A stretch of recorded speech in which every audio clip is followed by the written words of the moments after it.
Selamat malam pemirsa, senang sekali kita dapat bertemu kembali dalam program acara Kamu Bisa, karya mulia bisnis luar biasa. Malam hari ini kita senang membicarakan sebuah topik yang menarik tentang sejahtera dengan tumpang sari brokoli dan selada keriting. Ya, malam hari ini saya Rekson Nainggolan akan menemani kita dalam sebuah diskusi dengan tajuk tersebut. Program ini merupakan kerjasama antara Hope Channel Indonesia dan ASI Indonesia. ASI Indonesia adalah organisasi kaum awam dari Gereja Masyarakat Hari ke-7 di Indonesia, dan program ini ditujukan untuk memberikan inspirasi bagi masyarakat petani Indonesia dalam melihat beberapa peluang usaha yang kira-kira dapat menguntungkan dan menambah kesejahteraan petani Indonesia. Malam hari ini kita telah bersama dengan beberapa narasumber kita, narasumber praktisi dan narasumber akademisi. Malam hari ini dari narasumber praktisi adalah Bapak Andrew Tambunan. Selamat malam Pak Andrew, apa kabar?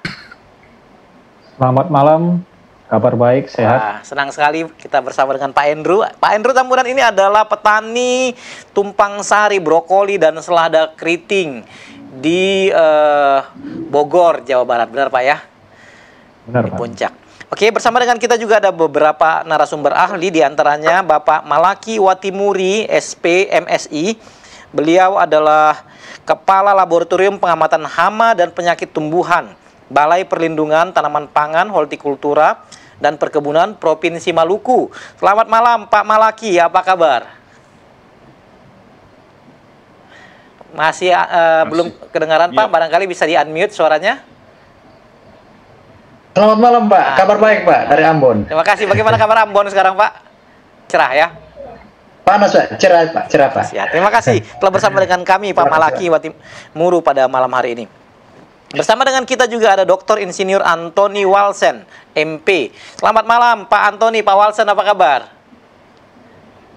Kabar baik Pak, selamat malam Pak Rekson, selamat malam para permisa.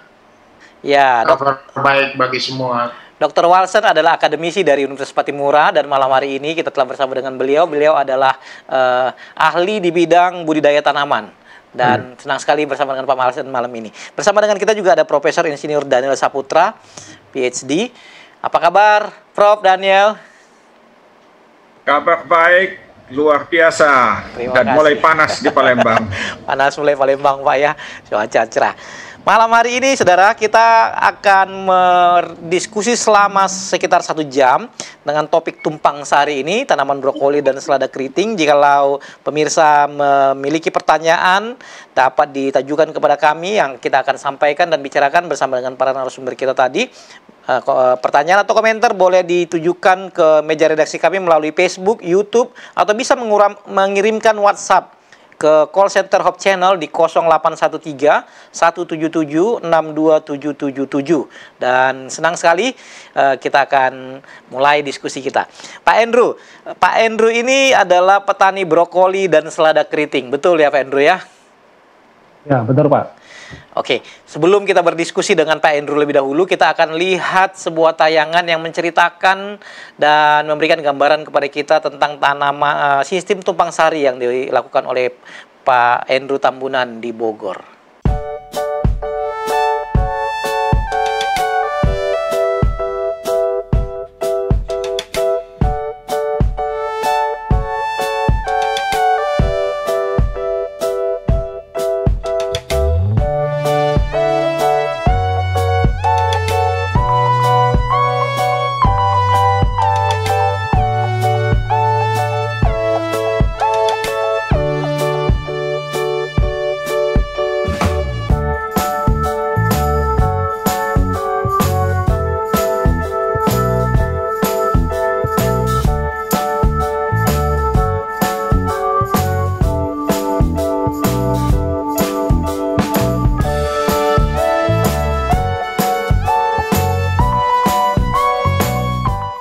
Wah, segar sekali lihat hijaunya tanaman brokoli dan selada air, selada keriting maksud kami dari Pak Andrew. Pak Andrew bisa ceritakan kepada kami kenapa Bapak tertarik melakukan pola tanam tumpang sari ini Pak, brokoli dan selada keriting ini Pak Andrew? Saya tertarik melakukan tumpang sari dalam budidaya tanaman ini di samping tujuan untuk mendapatkan hasil yang lebih baik, hasil dari sisi kondisi tanaman, kondisi yang dipanen, juga hasil dari segi materinya pastinya ya.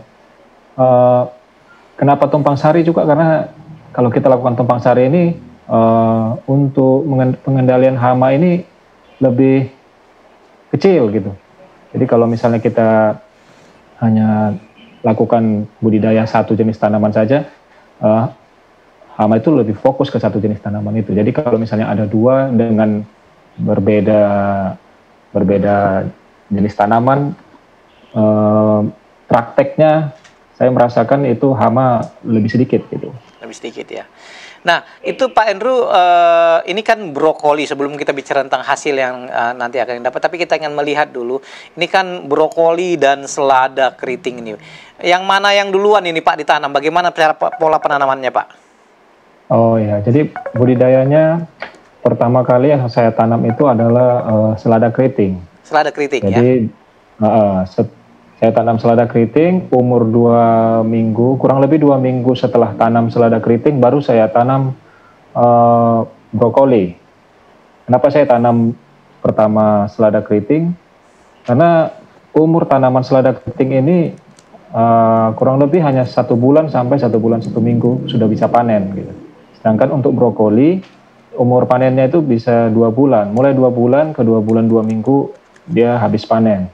Jadi kalau kita tanam serentak, nanti seladanya yang akan ketutupan dengan daun brokoli, jadi pertumbuhannya kurang, pertumbuhan selada keritingnya kurang. Jadi kita harus siasati dengan cara menanam duluan ini selada keriting, lalu di umur 2 minggu kita tanam brokoli. Oke, itu kan tadi Bapak tanam selada keriting dulu selama 2 minggu, setelah itu kemudian baru tanam brokolinya Pak ya. Itu selada keriting itu ditanam 2 minggu, apakah itu tidak akan kenapa 2 minggu gitu? Apakah karena pertimbangan bahwa tidak akan menjaga supaya brokolinya tidak terganggu atau bagaimana Pak Andrew?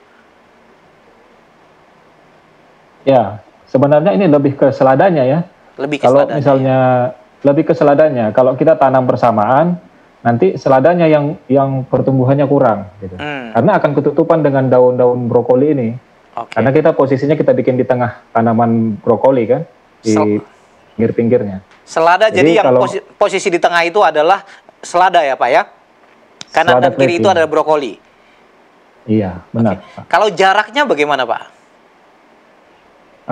Jarak kalau saya tanam brokoli, jarak antar brokoli ini sekitar 50 ke 60 cm. Jadi di tengah ada saya tanam selada keriting, jadi jaraknya itu sekitar 20-25 cm.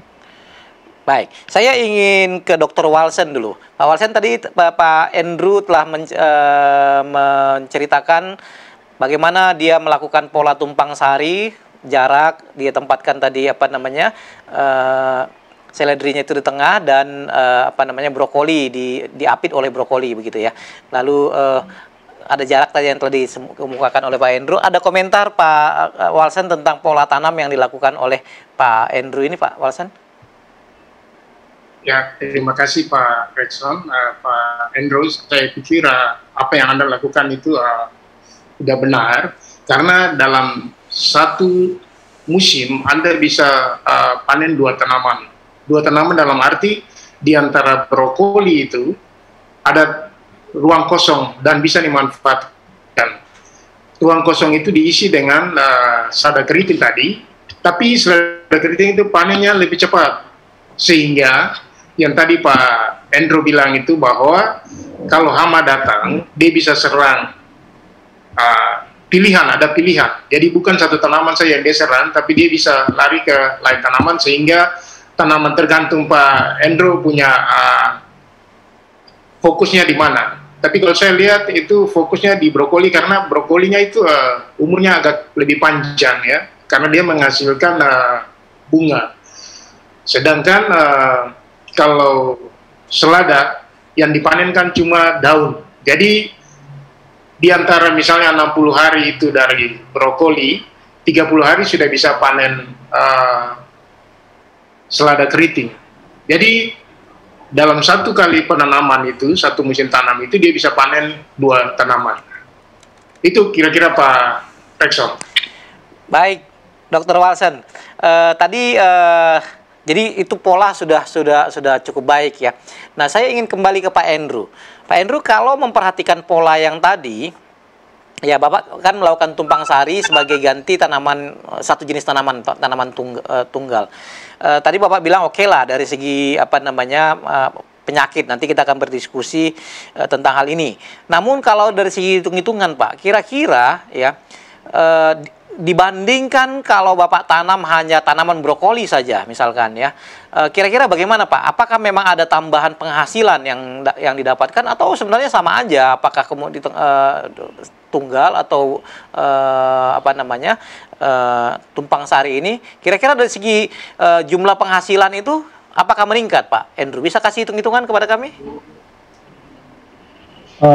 Sebenarnya begini Pak, kalau misalnya kita tanam brokoli, seperti yang saya tanam ini di luas 2000 meter itu ada populasi sekitar 4.500, kurang lebih 4.500 tanaman di luas 2000 meter. Itu sudah memang jaraknya memang sudah pas 50 sampai 60 cm per tanaman. Jadi kita nggak bisa tambah lagi kalau memang brokoli ya. Kalau memang brokoli kita tidak bisa tambah lagi. Kalau kita tambah di tengah maka malah pertumbuhannya yang kurang bagus gitu. Jadi ruang gerak daun ini menurut saya kurang gitu. Karena memang normalnya untuk jarak brokoli itu sekitar 50 cm Pak. 50 ke 60 cm. Artinya dengan satu periode itu tanpa kalaupun melakukan tanaman tunggal, jumlah tanaman brokoli di areal yang sama itu juga akan tetap Pak ya?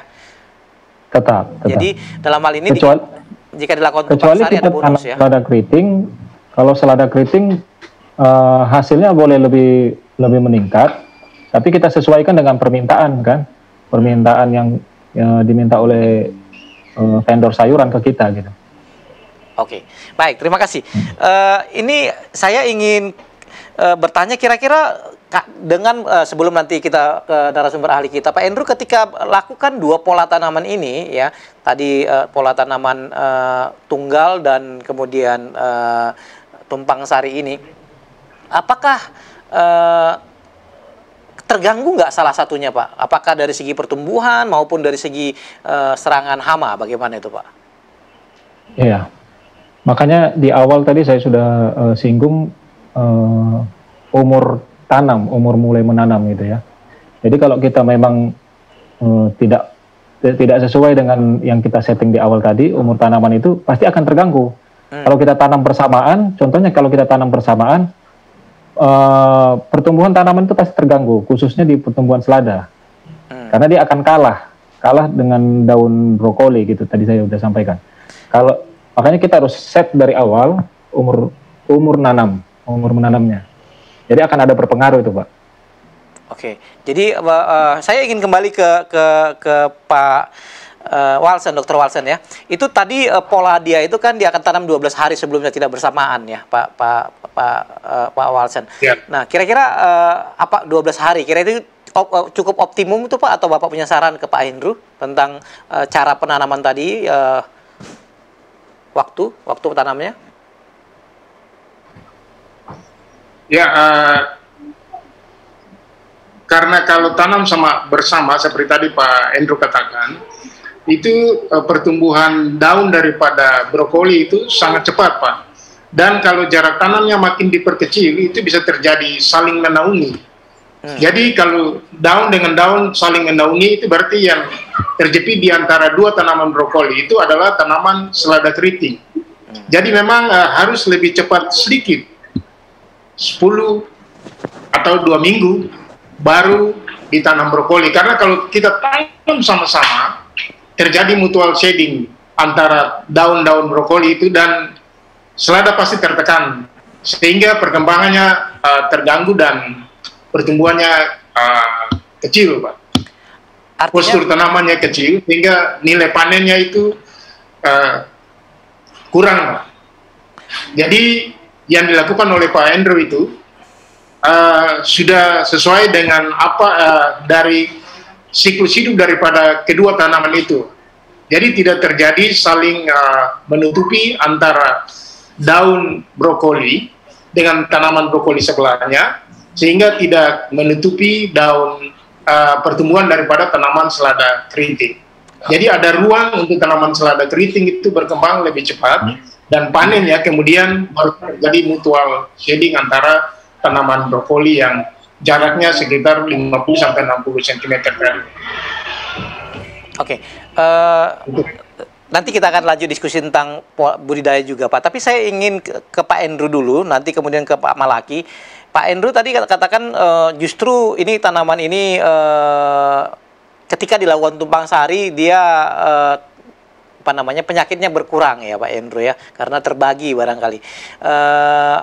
Namun apakah ada hama yang Bapak perhatikan yang terjadi menyerang kedua jenis tanaman ini ketika dilakukan pola tanam tumpang sari ini Pak Andrew, supaya nanti kita bisa coba tanya Pak Malaki ini apa yang harus kita lakukan atau Pak Andrew lakukan di sana nanti. Baik, untuk di daerah saya, di daerah Puncak, saya lihat memang masih ada hama ya, masih ada hama. Khusus untuk selada keriting, dia lebih sedikit karena fokus saya itu sebenarnya nyemprot hama itu hanya di brokoli, karena jarak yang dekat pasti akan selada ini akan kena gitu ya, akan tersemprot juga. Jadi fokus saja saya semprot di brokoli, pasti selada juga ada berpengaruh juga ke pertumbuhan selada. Pasti dia akan kena juga pestisida yang saya semprotkan. Nah, tapi kalau untuk brokoli di daerah saya tetap ada hamanya, tetap ada rutin, kalau bisa dibilang perawatan rutinnya ada gitu. Jadi setiap 1 kali seminggu mungkin ada penyemprotan kayak gitu. Tapi ketika sudah nanti keluar crop, saya sudah stop itu untuk melakukan penyemprotan hamanya. Baik, saya ingin ke Pak Malaki nih. Pak Malaki, tadi ini Pak Andrew kan tanamnya itu adalah brokoli dan selada keriting. Ini kalau nggak salah ini di famili yang berbeda ini Pak ya. Dan tadi apa keuntungan ketika melakukan pola tanam tumpang sari ini dengan bukan dengan tanaman yang dekat familinya Pak? Ya, terima kasih Pak Rekson. Dalam sistem perlindungan tanaman, kita itu mengenal dengan sistem PHT, pengelolaan hama terpadu. Pak Andrew melakukan hal yang kami pikir sudah benar dengan menanam tumpang sari dengan jenis tanaman yang berbeda famili. Sehingga pola penyerangan dari hama atau penyakit itu cenderung tidak sama. Artinya, hama tertentu akan menyukai tanaman tertentu, dan jika tanaman tertentu dengan famili yang berbeda, tentunya dia tidak suka sama tanaman yang ditanam itu. Nah, pola ini sudah sangat bagus karena kami melihat bahwa dengan sistem tumpang sari yang beda famili, memungkinkan kerusakan yang ditimbulkan oleh hama ataupun penyakit itu akan menjadi menurun, Pak Rekson, seperti itu. Sudah bagus, asalkan saya lihat juga bahwa dalam proses penanaman sudah melakukan cara-cara yang baik, misalnya penggunaan mulsa dan sebagainya, itu sudah sangat baik untuk mencegah timbulnya penyakit pada tanaman brokoli ataupun selada. Begitu Pak Rekson. Baik, terima kasih Pak Malaki. Saya ke Pak Andrew dulu nih. Pak Andrew, tadi ketika Bapak tanam itu tadi ada penyakit tertentu yang katanya kalau di selada itu nggak terlalu banyak ya, tapi kalau di brokoli ada. Mumpung di sini lagi ada Pak Malaki ini. Penyakitnya apa aja itu Pak yang Bapak sering hadapin di sana, supaya kita coba tanya. Barangkali ada masukan yang baik dari Pak Malaki ini supaya tanaman Bapak itu lebih bagus lagi ya, serangan hamanya itu bisa lebih. Dan apa yang Bapak lakukan untuk mengatasinya selama ini supaya nanti boleh kita tanya apakah itu cukup baik sudah dilakukan? Nah, baik, makasih Pak Presan. Yang saya alami kalau dari segi hama itu ada kurang lebih 3 ya, ada 3 yang paling sering saya temui. Pertama itu ulat daun, udah pasti itu, ulat daun. Lalu yang kedua ada yang disebut dengan aphids, tadi ada di gambar juga itu kelihatan, aphids. Yang kedua aphids, yang ketiga itu banyak kupu-kupu. Kalau kita tahu kupu-kupu ini sepertinya dia yang mengantarkan calon ulat gitu ya, calon ulat. Nah, umumnya itu Pak. Ya, yang saya lakukan untuk mengatasi itu ya pastinya saya melakukan penyemprotan pestisida gitu. Baik, Pak Malaki, kira-kira ada berikan masukan ke Pak Andrew ini apa yang bisa dilakukan selain penyemprotan pestisida, atau barangkali ada yang perlu dijaga dengan pestisida ini kan bukan obat ini tapi racun sebenarnya. Iya. Bagaimana Pak? Ya, terima kasih Pak Rekson. Ini saya jelaskan, ini ada beberapa hama yang tadi sudah disampaikan, misalnya apis, kemudian ada ulat penggerek daun, dan juga ada ulat tanah seperti itu. Nah, kalau untuk yang tadi Bapak jelaskan tentang kupu-kupu, nah kalau kupu-kupu itu dia punya dewasanya, kalau istilahnya imago. Nah, sebentar nanti dia akan datang bertelur di bawah daun. Nah, dia bertelur di bawah daun, kemudian telur itu menetas. Kalau saya kasih contoh misalnya ulat penggerek ya, kalau di istilah kita itu Plutella, dia punya ngengat atau kupu-kupunya itu datang bertelur di bawah daun. Nah, 3 hari kemudian telurnya itu akan pecah, menetas menjadi ulat. Nah, ulat inilah yang akan makan atau menyerang daun muda. Seperti itu Pak. Nah, biasanya untuk mencegah terjadinya telur itu, nah kita biasanya memasang likat kuning, perangkap likat kuning, Pak Andrew. Nah, biasanya itu teknik-teknik yang sistem PET-nya seperti itu. Kita mulai dari yang ramah lingkungan dulu, pasang likat kuning, ataupun mengumpul telurnya, atau mengumpul ulatnya, kemudian dimusnahkan seperti itu. Nah, langkah terakhir itu, yang saya tahu itu Pak Andrew melakukan penyemprotan dengan pestisida sintetis kimia ya Pak Andrew. Ya, Pak. Nah, ini merupakan alternatif terakhir dalam proses pengendalian hama terpadu. Nah, jika cara-cara yang tadi saya sudah sebutkan tadi di awal, kalau tidak mampu lagi, harus dilakukan dengan pestisida sintetik. Namun, tanda kutip, itu harus memperhatikan 6 tepat. Nah, misalnya tepat dosis, tepat konsentrasi, tepat sasaran, tepat waktu pemberian, tepat aplikasinya, seperti itu Pak Andrew. Sehingga residunya itu tidak berdampak ke lingkungan yang lain, seperti itu Pak Andrew. Jadi prinsipnya penyemprotan pestisida itu harus tepat, yang tadi sudah saya sampaikan. Nah, misalnya tepat sasaran, itu kan ada jenisnya. Misalnya insektisida, itu untuk serangga, hama. Nah, kalau fungisida itu untuk penyakit, bakterisida itu untuk bakteri, nematisida itu untuk nematoda cacing, dan moluskisida itu untuk siput, serta rodintisida itu untuk tikus. Nah, itu sasarannya seperti itu, jenisnya seperti itu. Nah, kalau tepat dosisnya kan di labelnya itu ada, misalnya 2 cc per liter air, kan seperti itu Pak Andrew. Nah, harus seperti itu, sehingga di saat Bapak melakukan pengendalian seperti itu, kita menjaga jangan sampai hama-hama tersebut menjadi rentan terhadap jenis pestisida yang Bapak pakai, kan gitu. Nah, sehingga 6 tepat yang tadi saya sudah sampaikan itu harus dilaksanakan secara baik. Asalkan langkah-langkah yang awal tadi saya sudah sampaikan, misalnya memasang likat kuning perangkap hama, kemudian menggunakan jenis pestisida botani, menggunakan agen pengendali hayati yang ramah lingkungan, teknik, mekanik, ataupun fisik sudah dilakukan dan hasilnya tidak memuaskan, alternatif terakhir adalah pestisida kimia. Seperti itu Pak Rekson. Baik, terima kasih Pak Malaki. Ya. Bagaimana itu masukan Pak Malaki tadi Pak Andrew? Bisa dilaksanakan kah? Luar biasa Pak. Iya, terima kasih. Nanti saya akan laksanakan Pak. Pak Malaki. Ya. Oke, saya ingin ke Pak Prof Daniel ini. Prof Daniel, itu tadi kita berbincang tentang tumpang sari ya. Tapi ini jenis tanamannya ini adalah brokoli dan selada keriting. Ini kalau dari sisi jenis tanaman nih Pak, berbeda dengan diskusi kita sebelumnya bahwa tanaman ini memang beda famili. Bapak ada komentar tentang hal ini Pak? Baik, terima kasih Pak Rekson. Jadi tujuan utama dari tumpang sari adalah namanya sudah tumpang sari, numpang sari, mengambil, gitu ya, menumpang tapi mengambil.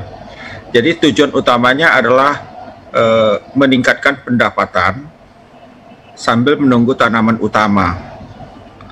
Ya, jadi bukan bukan seladanya yang utama, tetapi yang utamanya adalah brokoli. Jadi bagaimana kita memanfaatkan lahan yang masih kosong sementara brokolinya tumbuh. Jadi sebelum daunnya ini menutup tanah, tajuk daunnya menutup tanah, maka kita manfaatkan itu untuk menanam selada, ya. Nah, tentu ini tujuan utamanya adalah meningkatkan pendapatan. Jadi sebelum brokolinya berhasil, dia sudah mendapatkan pendapatan dari seladanya ya. Jadi paling tidak ada kontinuitas income bagi petani. Makanya selalu kalau pertanian, apalagi terpadu, ya selalu dianjurkan itu menanam itu tumpang sari, memanfaatkan sementara tanaman utamanya ini tumbuh, dan nanti sebelum lahan itu tertutup oleh daun-daun dari tanaman utama, maka kita manfaatkan itu sehingga bisa menghasilkan income, ya, income tambahan. Jadi kalau tidak kan kosong saja dia, tidak ada income tambahan, ya, itu tujuan utama. Itu yang bisa saya tambahkan. Jadi ini memang dianjurkan. Dan kedua, memang tadi yang satu Latusea, yang satu Brassica, sehingga tadi sudah disampaikan oleh Pak Malaki, hamanya ini berbeda, ya, hamanya berbeda. Jadi mungkin juga dianjurkan pada Pak Andrew, ini sudah banyak penelitian, yaitu di pinggir kebunnya itu ditanam juga bunga-bunga, ya, bunga-bunga, sehingga si hama ini akan lebih cenderung ke bunga dulu, ke bunga. Jadi kita korbankan dia, ya. Kalau main catur kita pionnya itu adalah ini si bunganya. Jadi hamanya datang ke bunga, dia tidak sampai ke tanaman utama kita, ya. Jadi biarlah bunga-bunga sederhana, bunga yang nilai ekonominya rendah, ya. Apa itu Pak namanya, marigold, ya, yang kuning-kuning itu, ya, yang mudah, itu sering digunakan sekarang, dianjurkan untuk ditanam di sekitar dari kebun kita supaya si hamanya berkurang, sehingga tadi penggunaan pestisida sintetisnya bisa kita kurangi. Terima kasih. Baik, terima kasih. Kita masih akan berbincang pemirsa dengan para narasumber kita pada malam hari ini dengan topik ini. Namun jikalau saudara ada pertanyaan, boleh disampaikan kepada kami melalui Facebook, YouTube, atau bisa mengirimkan lewat WhatsApp melalui call center Hope Channel di 0813 17 76 2777. Kita akan rehat sebentar dan kemudian kita lanjutkan setelah tayangan yang berikut ini. Minumlah air lebih banyak dan tingkatkanlah pola makan Anda. Rencana pensiun yang sehat dimulai hari ini. Baik, Kita kembali pemirsa pada diskusi malam hari ini dengan topik sejahtera dengan tumpang sari brokoli dan selada keriting. Bersama dengan kita malam hari ini yang menjadi narasumber praktisi adalah Bapak Andrew Tambunan dan narasumber ahli Bapak Malaki Watimuri, Profesor Insinyur Daniel Saputra dan Dr. Insinyur Anthony Walsen. Saya ingin kembali ke Pak Andrew. Pak Andrew, dalam sistem pola tadi tumpang sari ini tadi telah dijelaskan kita bisa dapat bonus lah kalau bisa kita katakan dalam satu siklus itu adalah selada keriting ini ya, sementara Bapak tanam brokoli ini. Nah, tadi ditanam di tengah-tengah itu. Kira-kira itu dalam 2000 meter itu bisa dapat berapa itu Pak dalam rupiah tambahan penghasilan Bapak? Kalau kita hitung-hitung dalam rupiah selada keritingnya ini Pak. Di 2000 meter ya. Kalau dari jumlah uangnya, kalau saya hitung itu bisa mendapat 30-40% dari total hasil tanaman utamanya brokoli. Gitu. Jadi ada tambahan sekitar 30-40% dari target hasil tanaman utama brokoli tersebut. Gitu. Oke, padahal itu masih ini ya, masih hanya waktunya sedikit. Nah, kemudian kalau dari sisi biaya Pak, nanti kita juga akan ini kan tanaman ini kan udah walaupun tadi dikatakan ini sebenarnya adalah ruang kosong, pengampatan ruang kosong, tapi bagaimana dengan pemupukan Pak? Apakah ada tambahan pupuk atau pola pemupukan yang harus dilakukan dibanding dengan pola penanaman tanaman tunggal saja? Oke, mungkin tadi saya belum sampaikan ya. Kalau selada keriting ini untuk tanaman tumpang sarinya ini hanya dilakukan 1 kali pemupukan saja di umur 2 minggu karena umur panennya juga kan cepat gitu. Jadi hanya melakukan 1 kali pemupukan. Saya rasa untuk melakukan perawatan di selada ini tidak terlalu banyak ya, karena selada keriting ini termasuk tanaman yang memang hamanya sangat sedikit lah. Apalagi kalau dalam tumpang sari saya sudah sebutkan tadi, kalau kita lakukan pengendalian hama di tanaman brokoli, sedikit banyak dia pasti akan ada efeknya ke tanaman selada gitu. Dia akan kena juga gitu. Jadi sekali jalan dapat 2 tanaman gitu yang bisa kita semprot. Oke lah, itu kalau di seladanya tadi oke lah Bapak tanam di awal, kasih pupuk di awal gitu ya, karena cukup untuk seladanya. Tapi kan dengan ada pertumbuhan tanaman lain di tengah, ini akan menyebabkan rebutan tanaman juga, rebutan nutrisi juga di brokolinya. Apakah perlu ada tambahan pemupukan di brokolinya Pak? Di brokoli tetap. Jadi di brokoli itu kita melakukan minimal 2 kali, maksimal 3 kali pemupukan gitu. Di seladanya 1 kali. Jadi normalnya seperti itu yang saya lakukan di lahan. Pupuk apa yang Bapak gunakan Pak dan berapa dosisnya itu? Untuk di awal saya menggunakan pupuk dasar, pupuk kandang ya. Pupuk kandang saya tidak gunakan pupuk kimia untuk pupuk dasarnya. Untuk pupuk susulannya, kalau untuk tanaman brokoli saya menggunakan NPK Mutiara 16-16-16. Dan untuk pupuk susulan ketiganya tetap NPK Mutiara 16-16-16 dengan dosis ditambah 0,5 kilo. Jadi kalau misalnya di awal saya kasih misalnya 2 kilo per 200 liter air, nanti untuk pupuk susulan berikutnya saya tambah 0,5 kilo. 2,5 kilo per 200 liter air. Nah untuk pertanaman itu sekitar 250 mililiter ya. 250 mili. Kalau untuk selada kurang lebih sama seperti brokoli juga dosisnya, tapi hanya untuk 1 kali aplikasi ya di umur 2 minggu. Baik.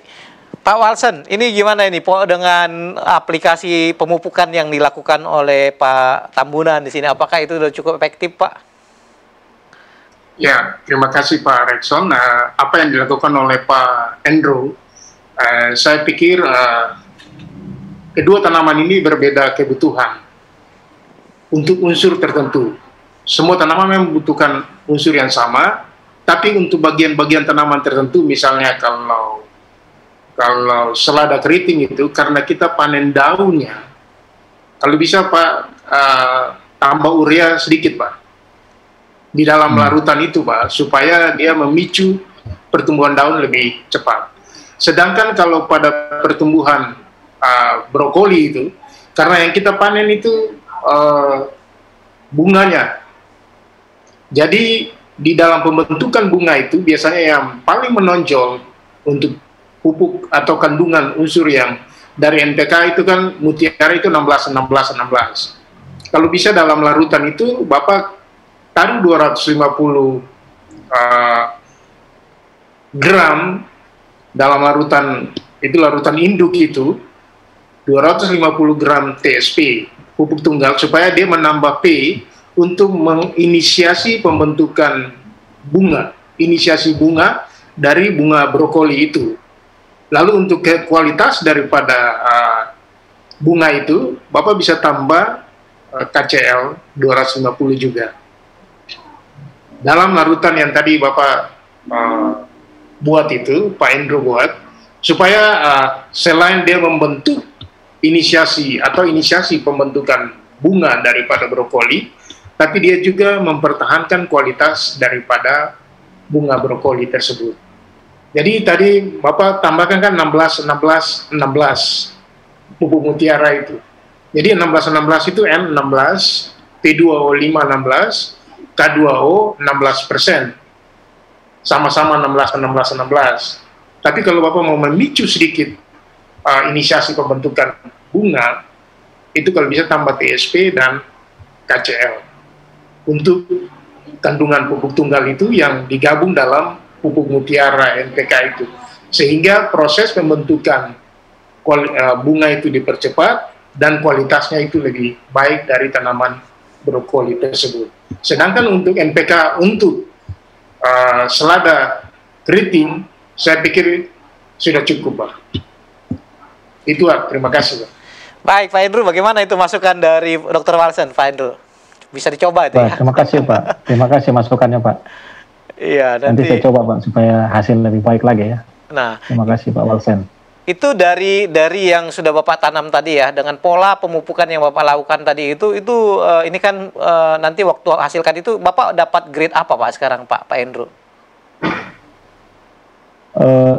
Yang pasti saya kejar grade A ya, karena memang permintaan itu yang kualitas super.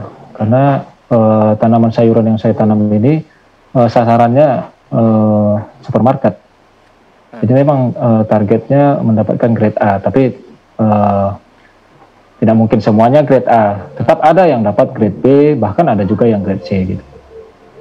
Nah, itu saya ingin ke Prof. Daniel nih. Itu harga grade A, grade B, grade C itu bisa dikasih gambaran Pak Endro berapa persen di grade A, berapa persen, tentu 100% di grade A lah ya. Kalau B itu turun berapa persen itu Pak Endro harganya kira-kira? Kalau yang saya supply untuk sekarang ini bisa 50% Pak untuk grade D gitu. 50% dari grade A ke grade B gitu. 50%. Kalau C itu berapa Jadi persen? untuk sasaran supermarket di tingkat petani, untuk brokoli saya jual itu per kilonya itu di angka 26 ke 27 ribu. Tapi dengan spesifikasi gramasi crop brokoli itu 300 gram maksimal per crop, per brokoli gitu, per buah. Jadi dia memang mintanya yang spek super gitu ya. Jadi dalam sekilo dia bisa tiga tanaman gitu, 3 tanaman. Nah, ini saya ingin membahas tentang hal ini. Prof. Daniel ini biasanya suka kita bicara tentang grade ini, Pak. Grade A, grade B, grade C nih. Lalu kemudian harga dari grade A itu cukup jauh di atas dibanding dengan grade B, Pak Prof ini. Nah, dalam situasi seperti ini apa yang bisa dilakukan petani, Pak? Memang ada 2 hal ya, kalau bisa semua grade A kan, tapi kan nggak bisa semua grade A-nya, Pak. Ada B dan C-nya juga. Apa yang bisa dilakukan terhadap tanaman grade B dan C ini, Pak Prof, supaya diskrepansi harga yang disebutkan tadi itu nggak terlalu jauh dan pendapatan petani juga akan bisa lebih baik harusnya Pak Prof. Baik, terima kasih. Jadi sebetulnya kalau tentang bagaimana meningkatkan grade A, mungkin Pak Antoni yang lebih, Walsen yang lebih pas ya. Jadi itu ada kita sebut dengan cara optimalisasi pemupukan, ya, sehingga kita mendapatkan grade A yang lebih banyak. Artinya apa? Kan tadi minimal 3 ya, maksimal 3. Kalau bisa lebih untuk grade A ya, 1 kilo 2 atau 3 maksimumnya itu ya. Jadi apa namanya? Ini adalah pemupukan dan matahari. Ya. Jadi maka tadi Pak Walsen mengatakan TSP dan K itu membesarkan bunga ya. Jadi itu yang lebih ini. Kemudian untuk bagaimana kalau apa yang kita lakukan? Tentu kita akan menjual di pasar yang lebih apa namanya, price kompetitif ya, price kompetitif di pasar yang bukan supermarket ya, di pasar yang bukan supermarket, tapi mungkin grade B ya. Jadi memang brokoli ini adalah produk sayuran yang harganya relatif tinggi. Bahkan grade C pun, grade C artinya dia 1 kilo bisa 4, 5 atau 6 ya, 6 tanaman begitu ya, bongkolnya yang lebih besar daripada bunganya ya. Ini memang ada orang-orang tertentu yang senang seperti itu. Dia mau harganya murah walaupun dia nggak mengejar ini ya.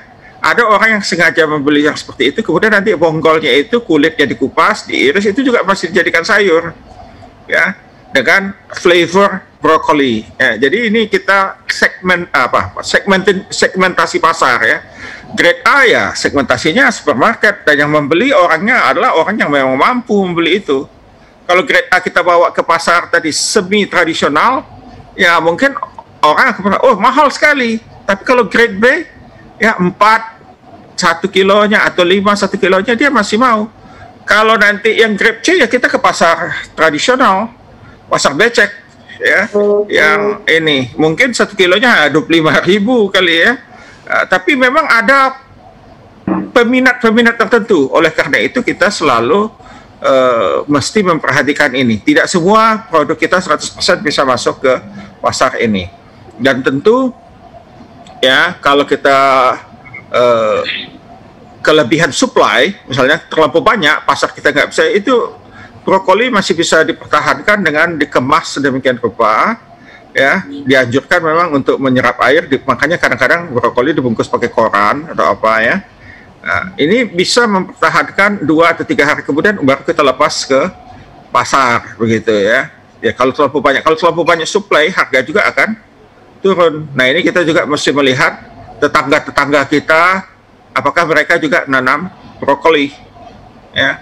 Jadi tetangga kita itu nanam brokoli atau tidak gitu. Kalau kita tanam brokoli, tetangga kita nanam brokoli, pasar itu akan banjir, harganya akan turun ya. Jadi kalau tetangga kita nanam brokoli, kita kasih jarak, biarlah dia panen duluan ya, biarlah pasarnya banjir duluan, nanti setelah pasarnya mulai kurang kita yang panen ya. Jadi ini timing penjualan, timing penanaman ya, timing pemupukan itu amat penting sekali di dalam usaha tani, sehingga kita bisa mengoptimalkan keuntungan kita ya, yang kita dapatkan. Yang sering terjadi adalah para petani kita ini latah. Jadi orang nanam satu produk, semuanya nanam produk itu, kebetulan harga lagi tinggi, sehingga pada waktu panen ya oversupply dan harganya turun. Baik, terima kasih Pak Prof. Saya ingin ke Pak Walsen nih. Pak Walsen, tadi yang menarik di sini ada yang grade B, Pak Walsen ya. Sebenarnya kan dari pertumbuhannya itu kan di awal itu udah kelihatan itu, apa namanya, ini bagus, ini nggak bagus. Nah kira-kira adalah seandainya kita mau coba boost yang B ini menjadi A dalam perkembangannya, itu mungkin nggak Pak? Misalkan Pak Andrew ini ada lihat, oke, yang ini kira-kira akan menjadi grade A, pertumbuhannya akan kelihatan bagus. Lalu kemudian ada yang kecil, agak sedikit kerdil. Kira-kira ini bisakah ada treatment khusus untuk dilakukan ke tanaman yang kurang bertumbuh dengan baik ini untuk memboost sehingga sama-sama nanti dapat jadi grade A ini Pak? Gimana Pak? Ya, terima kasih Pak. Di dalam pertumbuhan tanaman itu Pak, kita cari keseimbangan antara fase vegetatif dan fase reproduktif atau fase pertumbuhan batang daun dan fase reproduktif atau fase pembungaan. Nah, kalau bunga sudah keluar dan kita lihat ada bunga yang muncul bagus dan bunga yang kurang bagus, itu tidak bisa dikejar Pak, karena absorpsi daripada unsur hara P dan K itu berjalan tidak seperti unsur hara N Pak, tidak seperti nutrisi N. Kalau nutrisi N itu 4 jam saja dia sudah terserap oleh tanaman. Jadi kita usahakan kalau bisa yang tadi Pak Endro buat itu, jadi pupuk mutiara 16-16-16 itu seragam untuk semua tanaman. Kemudian saya anjurkan tadi, kalau bisa tambah dengan TSP dan KCL di dalam larutan yang cukup banyak itu sebelum diaplikasi, sehingga setelah tanaman itu dia tumbuh subur semua dan pembungaannya itu dirangsang dengan yang tadi itu pupuk fosfat dan pupuk kalium. Itu yang akan merangsang pembentukan bunga dan mempertahankan kualitas daripada bunga itu. Jadi dari awal kalaupun ada tanaman yang dominansinya atau daunnya terlalu banyak, kemudian terlalu subur fase vegetatifnya, itu belum tentu juga pertumbuhan fase atau perkembangan fase reproduktif atau pembentukan bunganya juga baik. Belum tentu. Jadi kita harus ada keseimbangan. Seperti tadi Pak Andrew menjelaskan bahwa beliau memberikan unsur hara atau nutrisi mutiara, pupuk mutiara NPK 16-16-16 untuk semua tanaman, dan kemudian mungkin pada waktu pemupukan kedua itu bisa pakai tambah KCL dan TSP yang tadi saya bilang di awal itu Pak.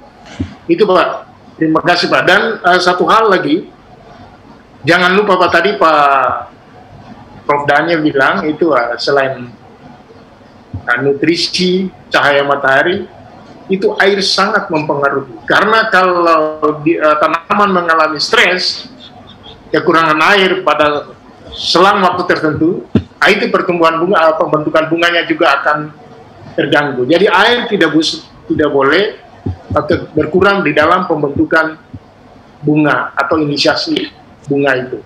Itu Pak Rexon dan para pemirsa, terima kasih. Baik, saya ingin ke Pak Andrew, nanti kemudian kembali ke Pak Walsen. Ini bagaimana dengan Pak Andrew, waktu pemupukannya itu di umur berapa tadi? Kita mau coba soroti Pak Walsen, kira-kira apakah ada hal sudah cocok atau memang ada yang perlu diperbaiki? Pak Andrew silakan. Waktu pemupukan 3 kali pupuk tadi, di umur berapa aja itu Pak dilakukan pemupukan brokolinya? Iya baik Pak. Untuk brokoli setelah tanam di umur 2 minggu setelah tanam, sekitar 14 hari setelah tanam, itu dilakukan pemupukan susulan pertama. Lalu di pemupukan susulan kedua kita lakukan di umur kurang lebih di umur 40 hari. 40 hari, jadi sebulan 2 minggu kurang sedikit. Jadi umur 40 hari setelah tanam. Yang ketiga itu setelah karena tanaman brokoli ini yang saya tanam ini akan mengeluarkan tunas baru, atau kalau dibilang di daerah kita sirung. Jadi nanti ini akan bakal buah berikutnya gitu. Maka kita lakukan pemupukan susulan ketiga. Ini jadi fokusnya sebenarnya ini untuk yang sirungnya, untuk tanaman, untuk buah yang berikutnya gitu. Di umur kalau berapa? Untuk yang fokus yang utama itu kita lakukan 2 kali pemupukan aja sebenarnya. Di yang pemupukan ketiga itu di umur berapa Pak Andrew? Pemupukan ketiga itu setelah keluar sirung di kurang lebih di sekitar umur 2 bulan. 2 bulan. Nah, kira-kira dengan pola waktu pemupukan seperti itu kira-kira udah cukup efektif nggak Pak Walsen, atau ada hal yang perlu kita perbaiki di sana? Jadi pemupukan ketiga itu memang tadi untuk menurut Pak Andrew itu untuk sirung itu tetapi itu nanti ada dia punya residunya Pak. Sisanya itu untuk musim tanam berikut, karena dia tidak terserap habis. Kalau untuk unsur hara P dan K, itu masih ada sisa untuk musim tanam berikut Pak. Jadi kalau yang tadi Pak Andrew lakukan itu, kalau yang pemupukan ketiga itu dia sudah mau masuk masa panen itu. Jadi sisa pupuknya itu atau nutrisi yang tertinggal di dalam tanah itu masih ada untuk musim tanam berikutnya. Tapi pola pertama dan Mungkin kedua itu, tadi Pak. cukup baik ya sudah ya.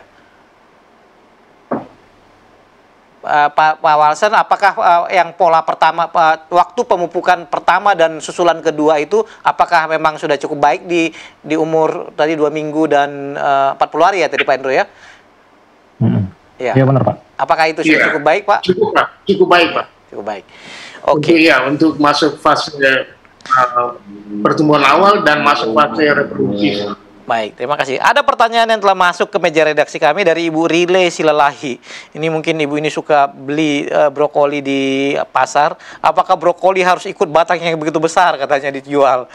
Malah batangnya lebih besar dari bunganya gitu. Apakah ini jualnya memang ditimbang dengan batangnya itu atau sebaiknya bunganya aja itu Pak? Malah kelihatan besar tapi yang ada batangnya yang ini. Gimana itu Pak Andrew? Yang dijual itu apa Pak Andrew? Iya, baik kalau di tingkat petani sangat menginginkan dengan batang-batangnya ya. Tapi untuk spek yang saya tahu dan yang saya sudah lakukan, kalau kita jual ke pasar dibandingkan dengan yang saya jual ke vendor sayuran supermarket itu ada selisih 25% susut. Kalau kita misalnya masukkan spek pasar ke spek supermarket, jadi 25% itu kepotong gitu. Jadi untuk spek supermarket memang dia batangnya lebih kecil kan, jadi kurang lebih 3-4 jari ini batang. Tapi kalau untuk spek pasar itu bisa sampai 15-20 cm untuk batang. Ya, untuk di tingkat petani kita mengharapkan memang batang sepanjang-panjangnya untuk gramasinya kan. Oke. Tapi memang untuk di tingkat konsumen memang itu akan rugi karena batang tidak dimakan gitu. Oke, jadi tapi memang semakin besar batangnya itu cenderung bunga akan semakin besar ya Pak ya? Ya, ada pengaruh itu Pak. Ada pengaruh ya. Kalau dari segi fisiknya. Saya ingin ke Prof Daniel nih. Prof, itu kalau nggak salah Pak Andrew ini melakukan pola penjualan dengan kontrak ya Pak ya ke supplier tanaman sayuran yang memang mengambil dari Pak Andrew lalu kemudian akan salurkan, distribusikan ke supermarket, betul ya Pak Andrew ya? Kontrak itu sudah ya di awal ya? Iya Pak, iya Pak. Pak. Benar Pak. Nggak terlalu ada fluktuasi harga gitu Pak ya? Harga itu min max-nya nggak terlalu jauh sebenarnya Pak. Itu berapa lama kontrak biasanya Pak? Ada yang kontraknya memang tidak terikat waktu yang ditentukan berapa lama. Lebih ke situasi pasar kadang gitu. Jadi lebih ke harganya yang difokuskan gitu Pak. Kalau untuk masanya kita nggak terlalu atur di situ di kontrak kita. Ini kan supplier ini selain mereka membeli barang kita, apakah kita punya keterikatan lain Pak? Apa misalkan mereka juga lakukan penyuluhan atau misalkan ada pendanaan atau apa, atau hanya mereka ya kita terpisah lalu urusannya hanya jualan aja, atau ada hubungan lain selain penjualan Pak? Misalkan apakah mereka sebelumnya ada yang memang mereka bahkan siapkan jenis bibitnya dari mereka lalu ini, atau enggak? Itu terserah kita, atau memang kita punya ikatan lain selain selain urusan jualan Pak Edu?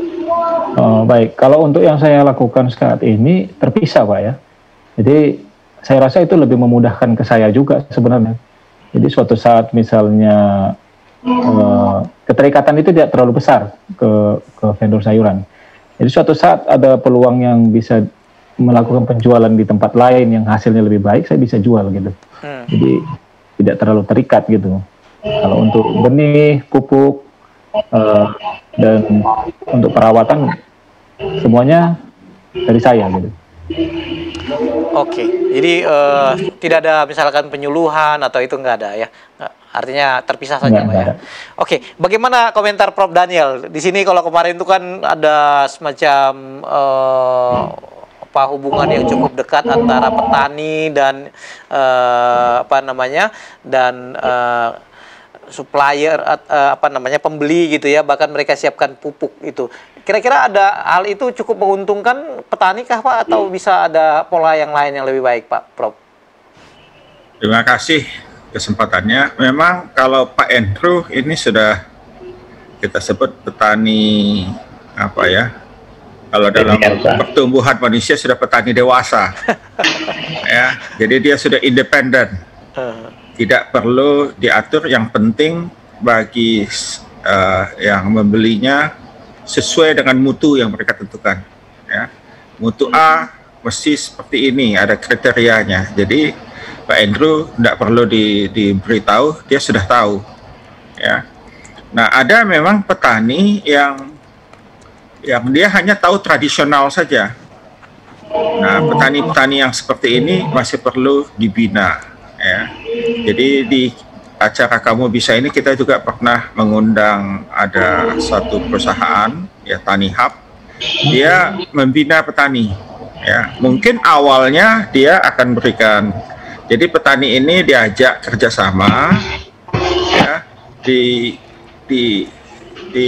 diberi pelatihan bagaimana menanam, bagaimana menghasilkan produk yang grade A-nya lebih banyak, ya, bagaimana memupuk, didampingi, ada pendampingnya, ada agronomis, ahli budidaya mendampingi sehingga produknya sesuai ini, ya, dan kemudian juga dibantu pembiayaannya, ya, tentu harganya sudah ditentukan oleh si perusahaan, ya, harga belinya begitu ya. Nah, mereka ini tidak bebas karena sudah ada input yang diberikan oleh perusahaan. Ya, memang di satu sisi ada jaminan pasar bagi mereka. Ya, tetapi mereka ini adalah masih petani yang tahapnya masih belajar. Khususnya dia belum bisa. Mungkin kalau menanam saja sebentar mereka akan bisa karena memang sudah pengalaman ya. Jadi diberi masukan dan kemudian dia tanam, dia lihat hasilnya lebih bagus, kemudian berikutnya dia sudah bisa. Tapi yang tidak kalah penting adalah pasar, timing menanam, ya, kapan memasarkan, kapan memanen.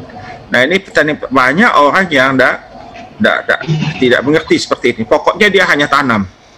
Ya, berbeda dengan Pak Andrew, dia sudah tahu, oh ini pasarnya di sana. Dia nggak mau terikat, karena kalau terikat harga di sana, tahu-tahu ada harga yang lebih tinggi, berarti repot. Dia mau jual yang lebih tinggi nggak bisa, karena sudah diikat. Jadi ini memang petani freelance, ya, bebas. Dia tidak terikut dengan agen pemasaran yang lain, ya. Jadi memang kita harapkan petani-petani kita adalah yang seperti ini, ya, yang sudah merdeka, ya, dia sudah tahu kapan mesti menanam, karena dia sudah tahu kapan nanti pasarnya, ya. Kalau seperti tadi nanam brokoli 2 bulan atau 2,5 bulan kemudian dia akan panen, dia sudah tahu apa yang diminta, berapa banyak grade A, begitu. Kalau dia mau grade A-nya sekian, dia mesti nyari lahan. Mungkin seperti Pak Andrew, dia akan sewa tambahan lahan, ya. Dan kemudian dia sudah tahu berapa persen yang grade B. Artinya ini pasar semi tradisionalnya mesti dikejar juga. Dan juga tadi seperti tadi yang jual bongkol banyak itu ada grade C, ya, pasar becek, pasar tradisional, ya. Dan itu memang ada pangsa pasar di sini, laku itu tetap, ya. Ada yang memang seperti itu, beli dia itu, kemudian nanti bongkolnya ini dikupas kulitnya, kemudian diiris tipis, ya. Jadi seperti sayur juga, lembut juga itu. Ya, jadi kita bisa lihat, cari di internet bagaimana memasak bongkol brokoli begitu ya, seperti supaya nggak keras dan lembut, ya, ada caranya, ya. Jadi itu ada pasarnya juga, pasarnya khusus, ya.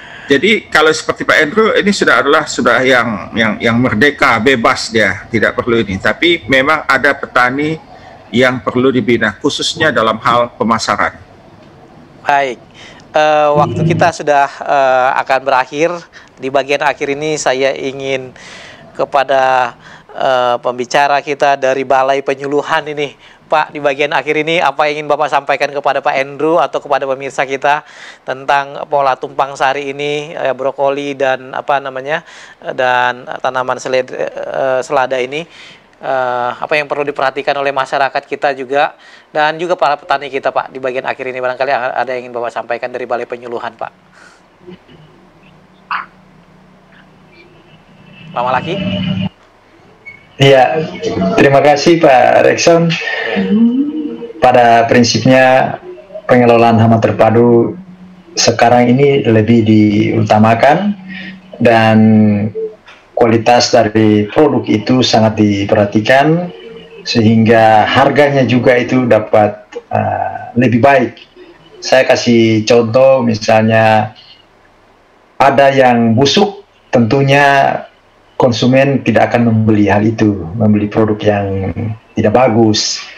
Konsumen lebih memilih sekarang ini, kalau sekarang lebih ke organik, dan kami harapkan dengan penggunaan pestisida yang Pak Andrew lakukan itu bisa sesuai dengan prinsip-prinsip pengelolaan hama terpadu yang tadi saya sampaikan, 6T.